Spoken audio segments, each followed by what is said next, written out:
negara tidak menciptakan kemandirian lokal.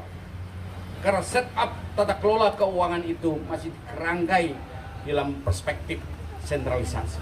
Karena itu pula kita bisa cek hanya 5 urusan yang dikelola oleh daerah. Sebagian besar diolah oleh pemerintah pusat. Menunjukkan pada kita semua bahwa kalau sumber daya itu gede satu daerah, dia akan bisa survive. Kalau enggak, dia masih tergantung atau membutuhkan tanggung jawab dari pemerintah pusat. Nah, dilema-dilema seperti ini yang perlu kita pecahkan sebagai problem. Kalau kita bisa lihat pada aspek itu, maka saya ingin menekankan pada saudara-saudara semua di sini bahwa ketergantungan yang cukup besar kita sebagai negara pada negara maju ini bisa menjadi tragedi besar yang tidak bisa kita anggap remeh. Lalu, apakah kita akan bisa mengatasi problem ini? Ide tentang desentralisasi, ide penguatan lokal itu sesungguhnya adalah upaya untuk memperkuat kembali pilar-pilar masyarakat. Jangan dibuat semacam apa yang disebut dengan underestimate pada masyarakat.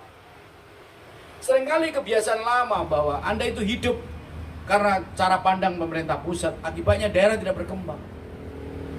Nah, yang seperti ini tidak pernah dikoreksi, maka akibatnya apa? Peristiwa yang terjadi di Pati, saya pernah nulis di Lab 45, kegagalan desentralisasi dan politik gerakan sosial. Pati itu mengingatkan pada kita, itu terjadi di berbagai tempat.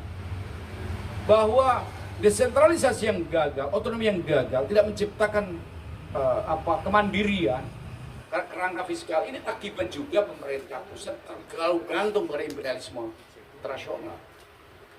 Nah, apakah otonomi ini akan menjadi banyak orang itu selalu curiga? Apakah kita mampu berdaulat? Apakah kita mampu dengan kapasitas sendiri? Selalu begitu karena mainstream pengetahuannya dibentuk untuk menciptakan ketergantungan.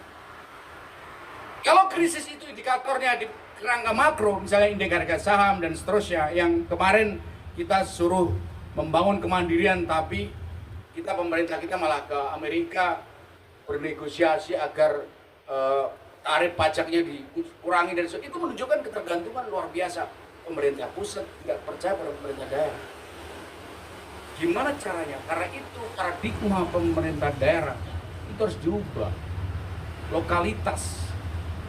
Dan lokalitas itu bicara bukan hanya pemerintah dalam arti pengertian institusi, tetapi adalah rakyat. Karena itu pula Undang-Undang Nomor 6 Tahun 2014 tentang desa itu dimaksudkan untuk merekognisi, otorisasi, dan redistribusi. Merekognisi apa? Masyarakat adat itu hidup sebelum republik.